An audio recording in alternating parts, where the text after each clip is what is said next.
Hello everyone, welcome to our webinar on .NET integration with Force.com Canvas. My name is Anup George and I'll be your host for this webinar. First of all, a big thank you. We can pretty much understand your interest in the topic. To us, it is about combining two of our key expertise areas to develop a solution. So what is Suyati? We have a bunch of Salesforce evangelists who eat, sleeps and dreams cloud. They've done extensive customization to suit business workflows, development of apps, migrating from other CRMs like say Microsoft Dynamics, as well as integrating with third-party apps like Google Drive, Google Maps, MailChimp, etc.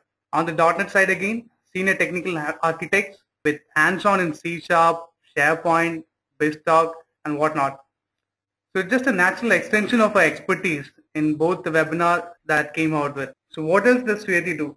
We are defined by our partnerships. With Salesforce, we are an app exchange partner. With Magento, we are a contributor to the open source community. With Actron, we are a premium partner. Actron is again a leading .NET-based content management system. Again, with Microsoft, we are a gold certified partner. We are partners with Content Crossroads.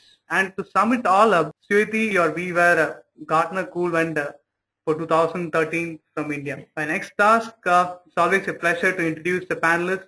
Deepak is one of the youngest MVP and only the third from India.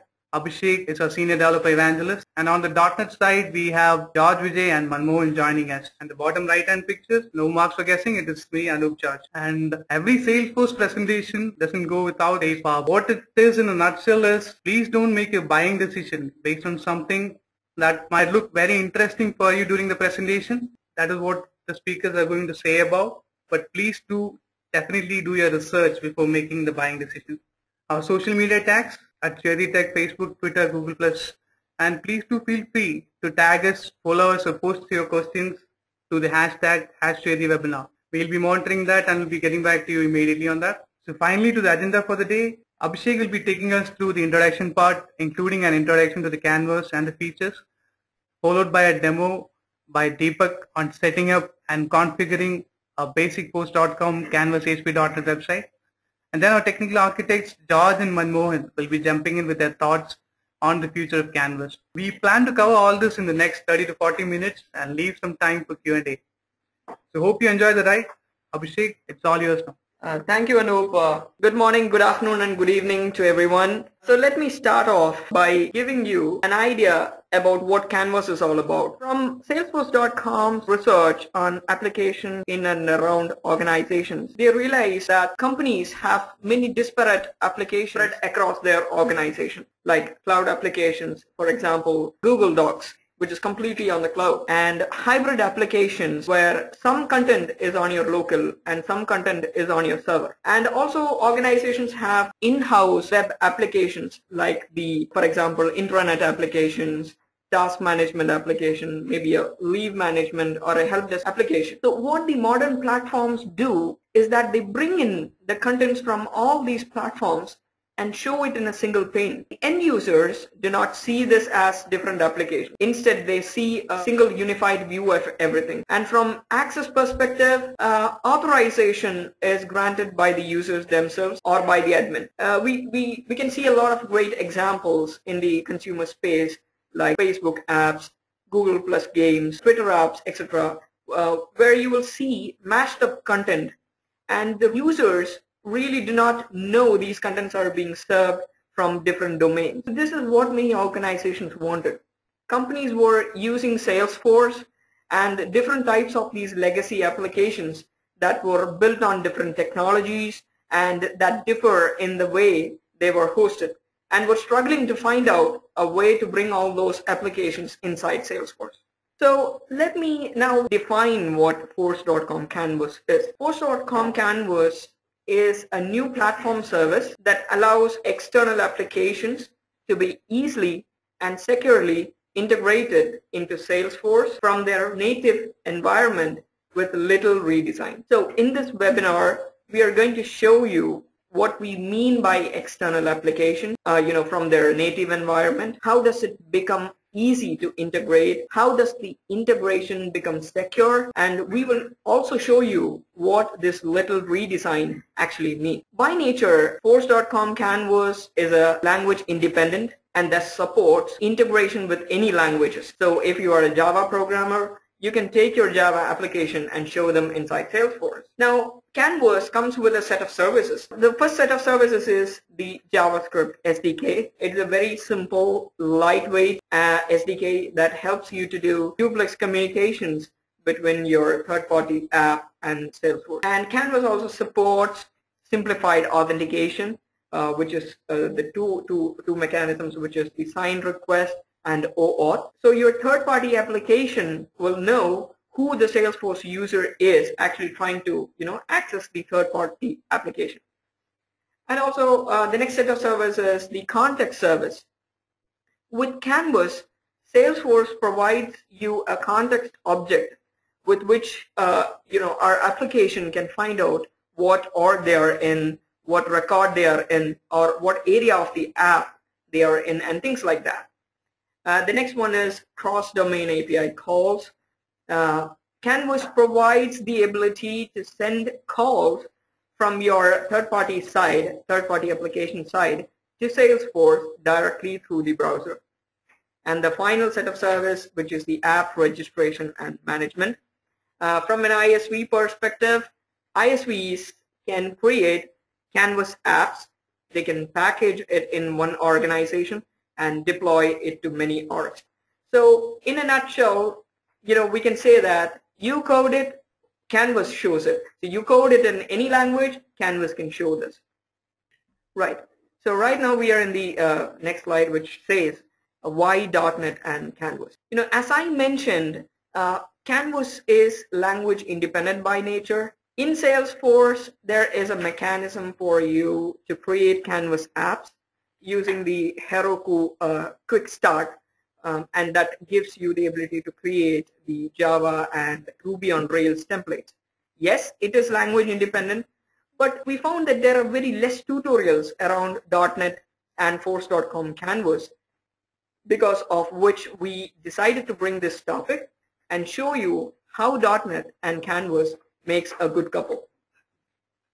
So basically, integration is the key. When you say Canvas, it's all about integrations. And some of the other benefits are like .NET seasoned professionals can use their hard-earned knowledge on the .NET platform to do integrations on Salesforce and thus embrace this wonderful cloud technology, Salesforce. Now, there is also no need to rewrite or reinvent your legacy applications when you do Force.com integrations. And yes, .NET-based companies get loads of opportunities around Force.com integration. Right. Now, let me take you to the security aspects of Force.com Canvas. So, as I mentioned, Force.com Canvas supports two authentication mechanisms. One is the signed authentication, second one is OAuth. So the goal for integrating applications is to use the data, right? So it is to use this data between both the environments, and thus the data passing has always got to be secure. Right. Okay. So right now, let me take some time to explain how signed request authentication basically works. So this is a very simple diagram that we have put it out here. The default authorization mechanism of Canvas app is the signed request authentication. So here, when you load a Canvas app in Salesforce, Salesforce sends an HTTP post with the signed request body plus the authorization information in an encrypted format to the Canvas app, which is your third-party application. The little redesign that we want to do here is to decode this request. So as I said, the HTTP post is sending you an encrypted chunk of information, and we need to actually decrypt it. We need to decode this request, right? So that is the little redesign that we want to do here. We have to decode the request and extract the client secret and the token. So when a Force.com Canvas app is configured in Salesforce, Salesforce generates a consumer key and a client secret value. So this client secret value has to be stored in your third-party application, which is nothing but your .NET application or your Java application, and needs to be verified with the client secret that you get after you decode the request. So once this verification is complete, that is the first step, the step that I have marked it as step number 1. Once that is complete, it ensures that the calls are originating from a genuine and a trusted source. Now we can customize the user interface as the content from the Salesforce and your own third-party application can be mashed and shown in this UI. After this step of customizing the UI, we can extract the auth token from the Canvas context object and use it for doing API calls to Salesforce. Canvas context object has all the information regarding the environment, the organization, user, API endpoints, etc. So you really need not worry about where to find all this information. Where should I send my REST API calls? Where is my endpoint? Which user is trying to access it? So all this information is there in your context object. The advantage of using signed request authentication is that the user application gets the auth token in one HTTP post, and thus you avoid extra ping to Salesforce, and the user is completely unaware of all these things, which adds to the usability of the application. So I hope this makes the signed request authentication pretty clear. Now let's move on to the OAuth authentication. So Force.com Canvas also supports OAuth. Here, the authentication happens with an OAuth dance. We traditionally call this as an OAuth dance. What happens here is that Salesforce is going to send an HTTP GET request to the third-party application. So what the Salesforce expects back is an authorized URL with the client ID information, back from the third-party application. So once the Salesforce gets this authorized URL back, the first step back, what Salesforce is going to do is it's going to render this URL, and it's going to show a page which says the third-party application wants to access Salesforce. So do you want to grant the access or deny the access? So if you grant the access, Salesforce generates an access token, which is nothing but your OAuth token, the final token with which you can do your API calls to Salesforce. Once an access token is in hand, it means authorization is successful, and now you could customize your UI elements for showing mashed content. So in this webinar, we will be concentrating on the signed request authentication and its demo. All right, so I hand over the floor to Deepak for his demo on .NET and Force.com Canvas. Thank you. Thank you, Abhishek. That was a really great deal of information about Canvas and has given a solid insight to what exactly is the Canvas and the theory behind Canvas.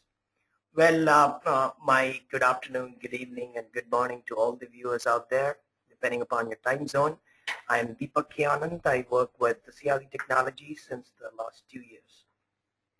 Well, let's get into a demo, and we are going to have a very interesting use case for our demo. And the industry that we have chosen for our demo is the publishing industry. So the first thing that comes to your mind when you say the publishing industry is the books and the authors. So books and authors actually forms the integral part of a publishing industry. How does the processes within a publishing industry go about? What are the other elemental key concepts or key components of publishing industry? So a book actually carries a lot of information. It has the manuscript. It has the manuscript that's provided by the author. And other than the manuscript, it has the name of the author. And other than that, it also carries information such as the genre and the package. So package is a traditional or publishing industry buzzword. What exactly is a package? So package is nothing but a set of services that the publishing company intend to offer to the author.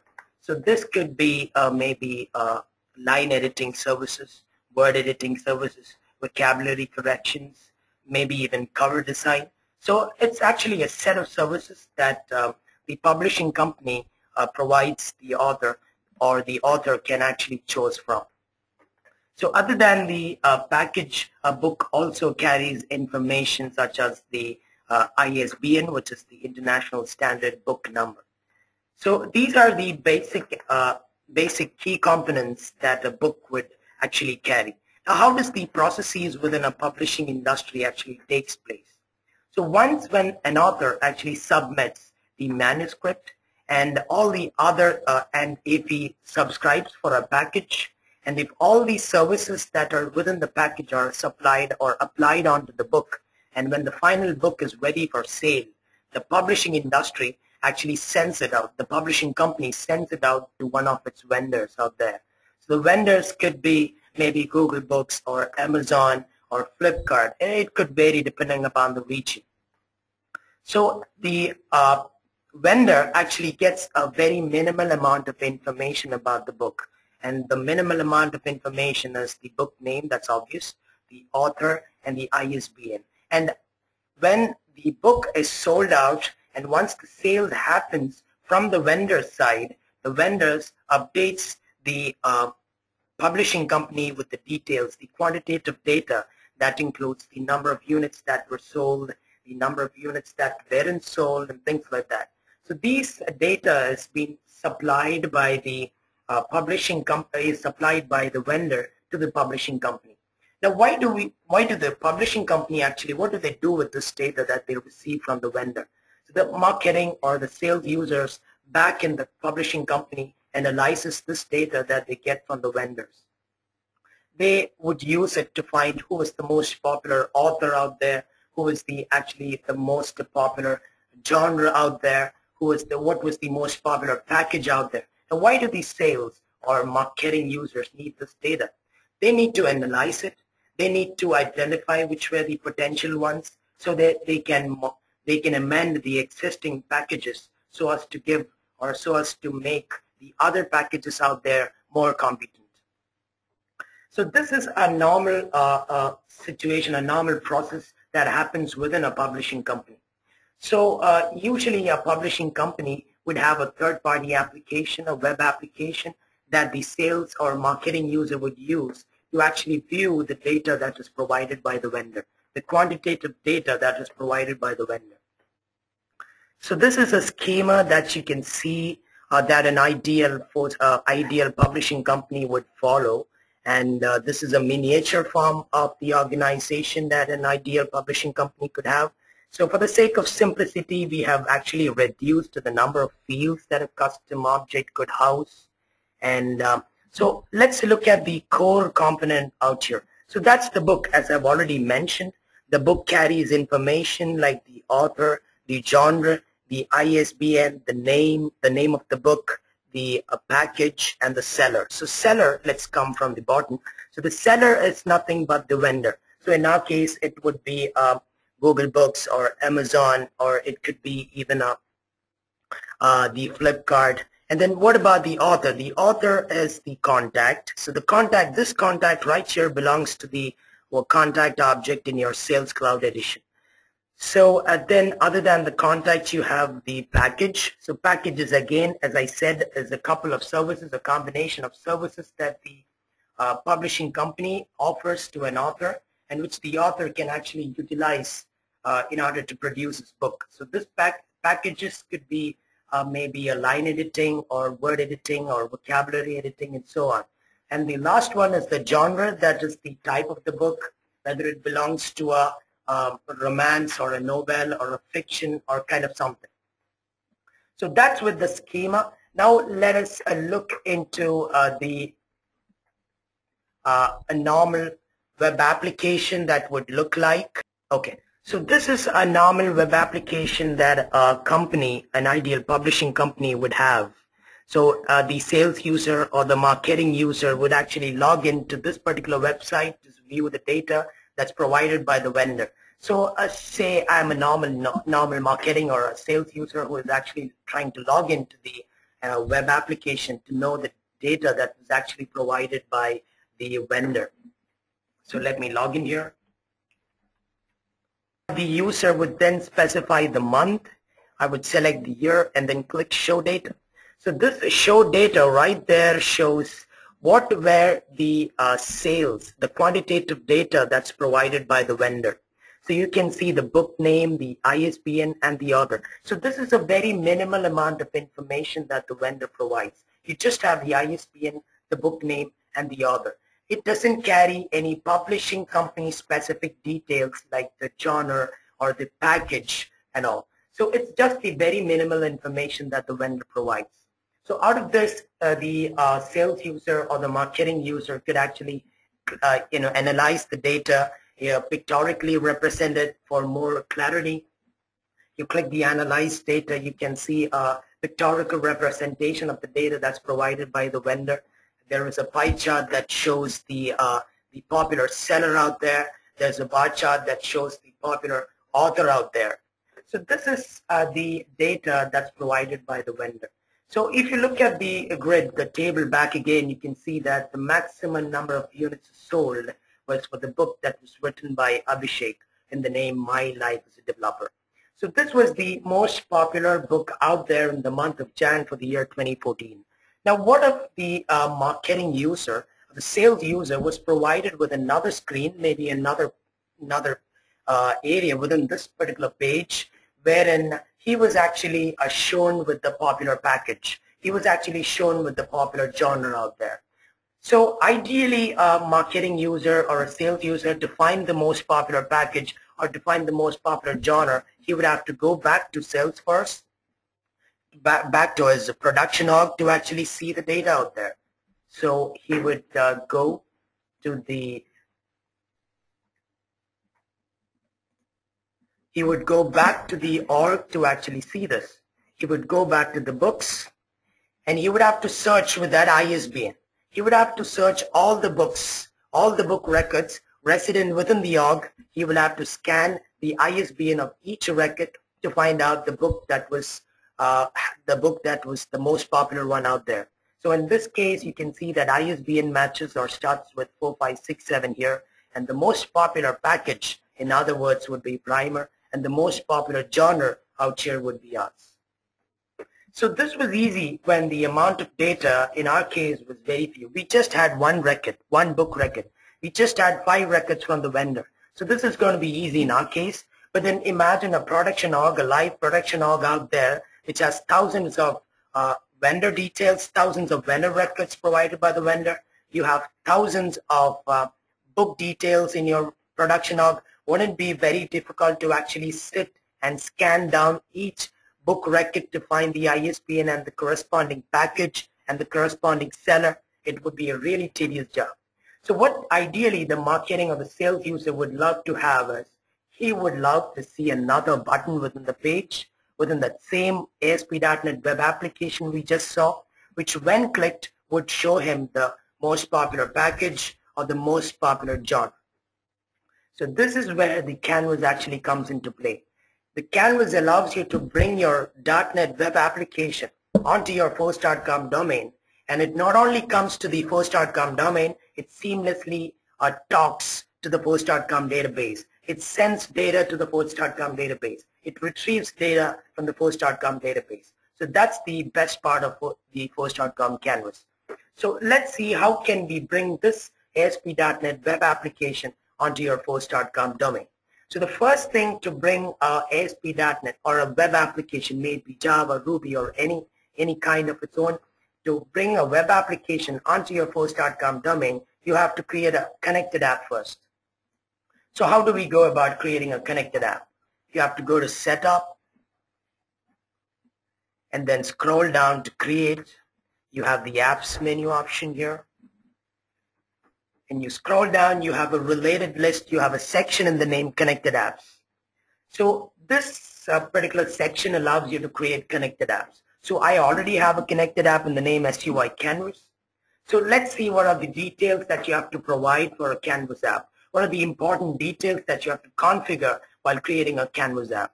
So obviously it's the Canvas app name, an ideal name they have to provide to your Canvas app. So in this case, I have specified SUI Canvas. Then you have to provide a point of contact, a contact email. So why do we have to provide a contact email in this case? If something goes wrong, if some exceptions take place, what is the point of contact? What is the email ID to which the exception details has to be relayed? Then the next set of important fields that has to be configured is the callback URL. The callback URL is basically a required field, even though it's not much relevant from the Canvas context. You just have to specify the URL of your web application. So you have seen it as HTTPS localhost.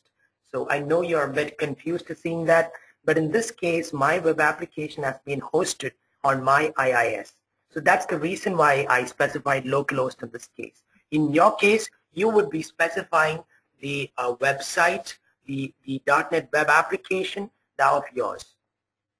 The next important thing that you have to configure is the OAuth scopes. So this is very important. The OAuth scope specifies the level of access the ASP.NET web application has to the Force.com database. So in our case, we have specified it as full access. So you have to remember that full access is not something which you can give directly to your web application. The full access means your whole of the Force.com database is open to your web application. You have to seriously decide what is the OAuth scope, what are the necessary OAuth scope that your web application needs. So for the sake of simplicity, we have just added full access as of now. The next important setting that you have to specify is the Canvas app settings. The Canvas app URL, it's self-explanatory, the URL of your web application. The second one is the sign request. As Abhishek already mentioned, we are focusing on the sign request access method for this webinar.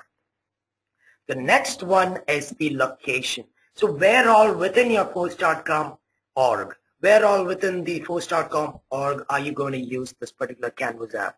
So as of now, we have selected the Chatter tab, and you will be using this Canvas in Visualforce pages. You have a couple of other options like the Chatter feed, the console, the OpenCDI, the publisher, and so on. So these are the minimal or the most important information that you have to provide while creating the connected app. So when you're done creating the connected app, let's actually use or make use of a Visualforce page. Let's use a Visualforce page to actually display this connected app. So I've created a Visualforce page in my developer org. So let us go into that Visualforce page here. Go to Develop, Pages, and you have SUI Canvas here. Well, so this is my Visualforce page, pretty small. You just have one tag right there, and that's Canvas app. So this tag houses the most important attributes that you have to specify. That's the application name, the width, the height, and the scrolling is not a important tag, but then it specifies whether your Canvas tag should have a scrolling, should it have some scroll bars. So that's it with your Visualforce page.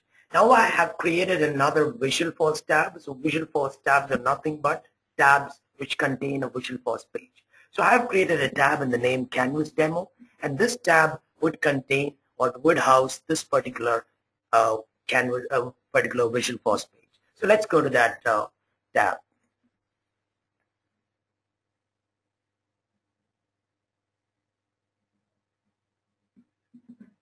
So when you look at this, you can see that your whole of your web application, your .NET web application that you accessed from your another browser has come right into your Force.com org.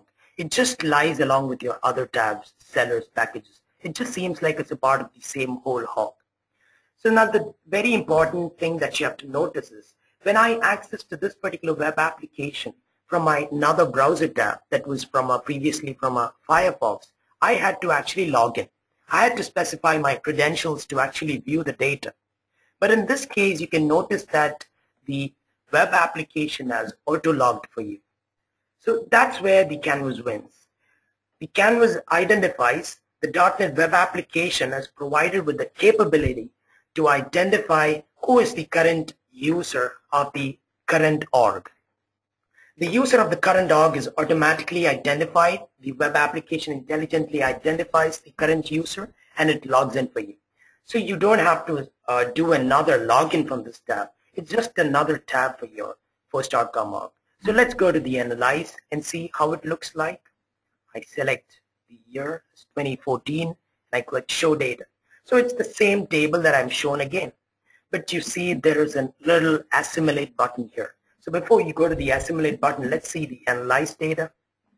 It shows the same old charts, the same old bar chart. You have the book sales and the book sales by author. Now how does the assimilate do? Now when I click assimilate, there you go. You see the popular package right there, the primer, the popular genre, that's arts. So you don't have to now go in to your books tab, scroll through the 100,000 records right there to find the book with this ISBN, You don't have to do it. The app is just giving you the popular package and the popular genre in just a click. So this is where the Canvas plays a great role. So let's maybe dig into some code so that you get to know how actually, or how is the ASP.NET web application modified to actually incorporate the Canvas. Let me switch on to the developer mode.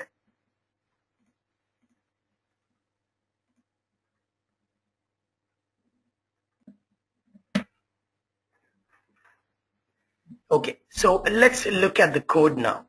So this code, maybe it may seem a bit weird up now, but it's pretty simple. So let's see how does, as Abhishek has already mentioned, how does a signed request, as he has already mentioned, when you load an ASP.NET web application within your Canvas, the Force.com actually sends a signed request to your web application. So the request is nothing but a post request, and it already says it is signed. So what does signed means? It's encrypted. So the Force.com encrypts a whole lot of data, the whole lot of contextual data, and sends it to your web application by means of a post request. So let's see that live in action. Okay, let's see the Canvas. How does the post request look like? Yeah, do you see that? I have placed a breakpoint right there. So this breakpoint has helped me to pause the execution at that particular line there. So let's analyze what exactly is the signed request. What is this post data that we were talking about through the webinar? Let's look into the signed request that the Force.com sends. So if you look at this, there is a whole lot of data that is completely encrypted. So this is the whole of the contextual data that the Force.com org actually supplies or provides to the ASP.NET web application. So now what is the job with us developers to do? You have to decrypt the data and extract the contextual information that is contained within this piece of data. Now how do we go about doing that? So basically the Force.com sends the data with an HMAC encryption. A 256-bit HMAC encrypted data is being sent via the post request onto the website. So you obviously have to do the reverse HMAC encryption. So the reverse HMAC encryption is done, and then what you get here is a deserialized form. So this context object is now in a deserialized form. So when you initially decrypt it using an HMAC, what you get is a JSON text, and you have to deserialize the JSON text to actually, make it a C# compatible class. So we are using a third-party library right here, and it's called Newtonsoft. You're using that to decrypt or deserialize the JSON text. So let us see what exactly does the context object contain. So it's evident the algorithm is HMAC. The client, what does the client have? The client has the instance ID. It has the instance URL. It has the OAuth token at the target origin. So the OAuth token, this is very, very important. The OAuth token is the heart. Within the ASP.NET web application, all the further calls that you're making to the Force.com database has to be made with the help of this OAuth token, which is contained within the context that you got. So the other information within the context includes the links. This is very important. These are the REST API endpoints that the Force.com has. You can actually ping all these APIs from within your ASP.NET Web application, remember, with your OAuth token. So you can actually use or make calls to these REST endpoints from within your ASP.NET Web application. So when you compare it to your normal web application, the best point or the plus point that you have here is when you load an ASP.NET Web application within the Canvas context, you don't have to make any additional ping to achieve or to retrieve an access token. As Abhishek already mentioned, the Force.com platform sends you the token and all the other relevant information via the signed request. Another important thing that you have to look at the context is the user information. If you look at this, you have the user information here. It's Nino Matthew. So the email ID of the user was actually retrieved, was already given to us via the context. So you don't have to do another login. You don't need to force the sales user or the marketing user to actually specify the credentials again, because we already got that in the context. So with the help of this email ID and the other user credentials that you got here, you actually perform the login. So that is why when this particular web application, that when it was loaded within the Canvas, it was auto-logged. So it was auto-logged with the help of this user information that you got here. So the auto-login is performed in the next line, the next query line does the auto-login, and then let's continue the execution. So you can see that the app has already identified the user context and it has logged in. Now let's look at how does an assimilate button work. So back to the analyze. Let's see the data again. I click on analyze data. So let's see how does an assimilate. So the assimilate button actually houses the core logic. It's the assimilate button, the code behind the assimilate button, that actually pings the Force.com database, the Force.com REST endpoint, to actually fetch the most popular author, the most popular genre, the most popular package. So let's see the assimilate button in action. There you go. So since I've placed a breakpoint there, the Visual Studio compiler has paused the execution at that particular point. Let's dig down and see how does a REST call, how does a REST API endpoint within the ASP.NET Web application is actually pinged. So this particular line out there, it just helps me to get the ISBN or the whole book detail of the book that has the maximum number of units sold. So if you look at this, it's the fourth one with the ISBN that begins with 456 that has the maximum number of units sold. So this particular line out there just helps me to get the most popular book out there with reference to the units sold. It's just a link queue, a language integrated query that I've written here. And then, as I mentioned, in the default page, you actually had received the context object. So what you can do is you can actually keep this context object into a session. So why do we need to keep it into a session? So that it's a globally accessible area for all the other pages. So when you keep it into a globally accessible area, you can actually utilize them on the other pages just by retrieving it from the session. So in this very next line, I'm actually retrieving it from the session. You have the same context object that we got in the first page. It has been retrieved from the session right here. So now how do I make a REST call to the REST endpoint to actually get the package details and the genre details? So I have already mentioned the Force.com context object that they provide gives you a set of very important URLs here. So if you look at this, the query URL that you have here, the query URL actually helps you to run SQL queries against the Force.com database. So SQL is nothing but the Salesforce object query language. It's actually a subset of your SQL. So what we're going to do now is we're going to run a SQL query against the Force.com database to identify the book with the maximum number of units sold with respect to the ISBN. So how do you go about writing the SQL there? So let's see the SQL. So the SQL looks more or less like this. It's almost similar to your SQL. So you have the package query right there the package query is select the package from book where the ISBN is so and so. You have the genre query where select a genre from book where the ISBN is so and so. So in this particular string literal right there holds or carries a format specify. You have a placeholder there. So this particular placeholder right there will be replaced with the ISBN. So now how do we go about sending this particular SOQL query against the post.com database? Let's continue the execution which we had paused, and let's see how does the URL along with the query URL that I just mentioned, how does the full form the URL to actually make a REST call is generated. Let's see how that URL is generated. So if you look at the URL right here, and from the text visualizer, you can see that the whole URL has been generated. The server, the instance specific details, as well as the REST endpoint details are provided. And the another SOQL query. The SOQL query has been provided as another URL parameter. So this will be then executed against your post.com database. I'm using the web client, the native C# web client class to actually perform REST calls to the REST API endpoint. So you have the web client here. So as I already mentioned, any calls that is being made to the post.com database has to be authenticated by means of an OAuth token.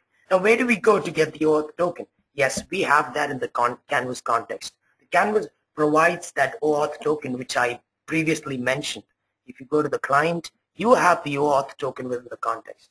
So what you have to do is just to specify the headers, specify the header.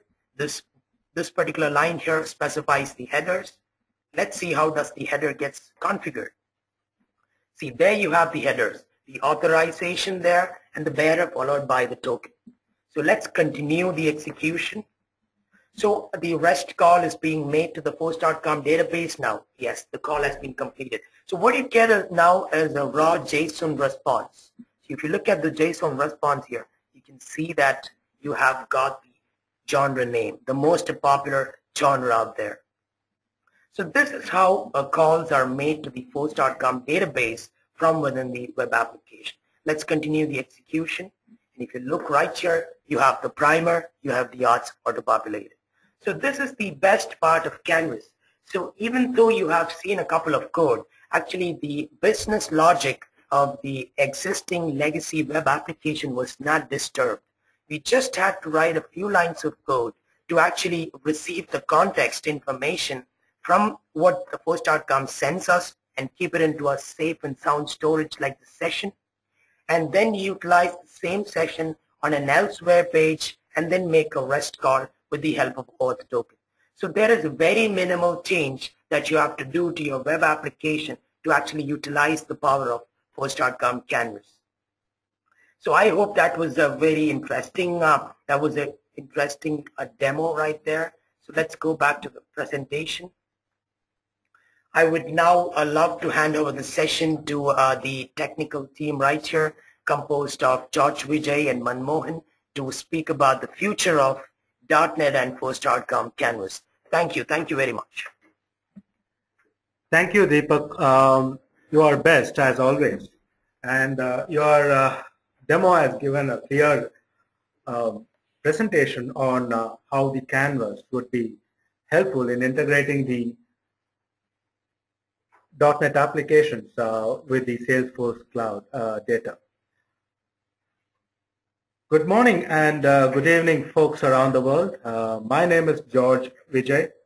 I am an architect with Suyati Technologies.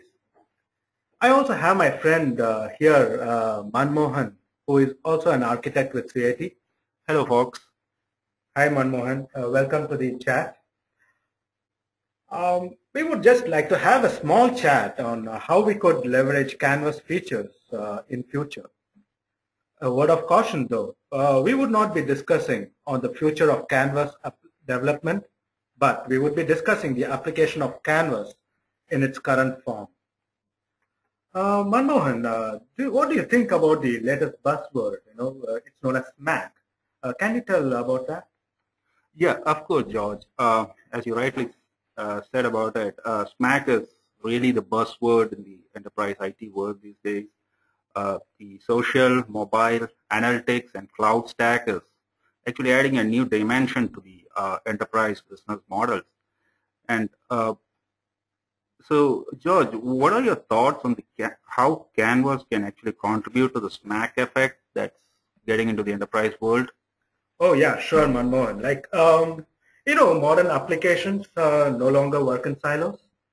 Enterprise utilizing this Mac stack are more connected and collaborative.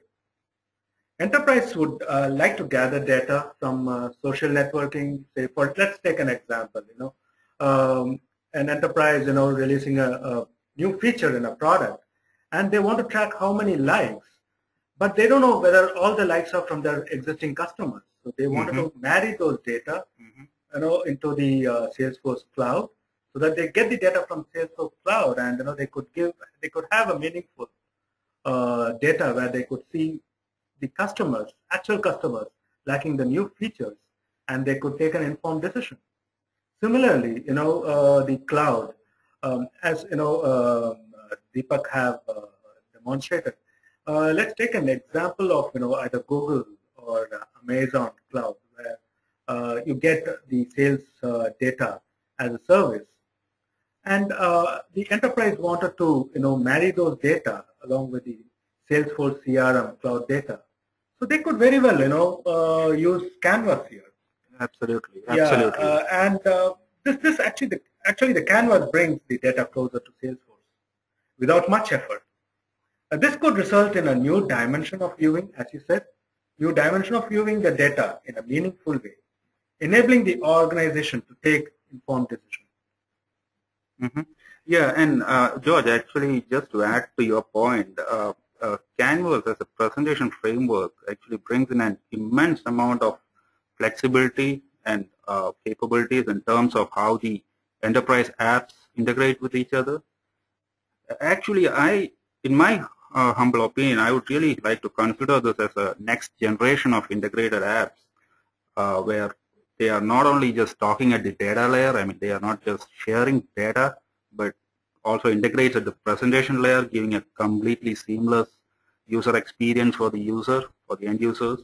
And the beauty of all this is that irrespective of the platforms or the underlying technologies that they leverage, they can still talk to each other.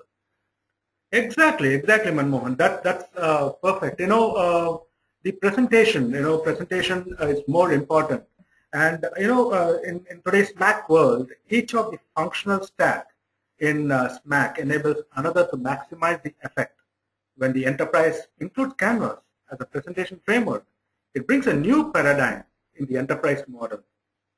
Actually, and thinking about it, another interesting use case would be this is something that we see in very common these days. Actually, what if two enterprises are merging together, or one acquires another, and one of them have Salesforce as in their enterprise technology stack?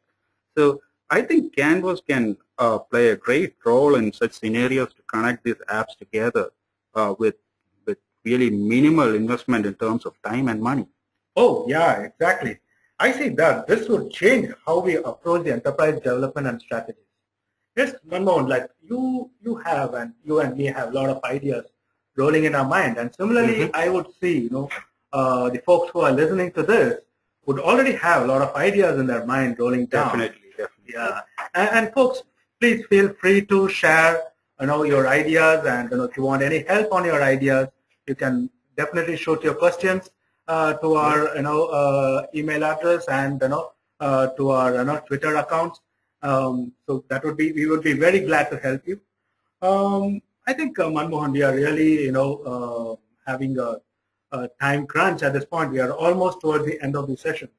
Why don't we take some questions from the audience? Yeah, I think that's a good decision, George. Yep. Can a non-web application run in Canvas? Oh, yeah, that's a good one. It's very interesting. Okay, see, the Canvas is actually an iframe, and it's iframe with a lot of security. Okay, so in which case you cannot run any non-web application, or for that matter, any non-browser based application. So Canvas could be used only for the browser-based application. Hope that answers the question. Let's see the next one. Why we should use Canvas when the existing .NET web application can consume Salesforce data using REST services? I think, Manmohan, why don't you answer this question? Yeah, I think we kind of already answered this in a different way. So the crux is it all depends on the kind of integration that you would like to have. If it's just sharing of data, or rather integration at the data layer, I think it's sufficient that you can just go by the conventional web service approach or any of that. But if it's an integration at a next level where you actually want to integrate at the presentation layer itself, and you actually want to have your application actually integrated and integrated into the Salesforce environment itself, then I think that's when Canvas comes into picture. Oh, cool. That's a good one, Manmohan. I think probably let's take any other questions. Let's take it offline as we are running close to the time. Sure. Let's give back to Anu. Thank you, folks. Thank you. Thank you, George, Manmohan, for a very interesting chat session. We learned a lot about the future of Canvas. That's really insightful. Thank you again. So, as we are running short of time, maybe we'll wind up right now. Just want to thank the panelists for a wonderful session. Abhishek, Deepak, great work. Thank you, George and Manmohan again. I hope it's been a wonderful experience for the attendees as well. Please do feel free to get in touch with us and give your feedbacks anytime. Thank you. Thank you so much. You can get in touch with us anytime on our Twitter handle, Facebook, or you can just shoot us a mail. Thank you. Take care. Bye-bye.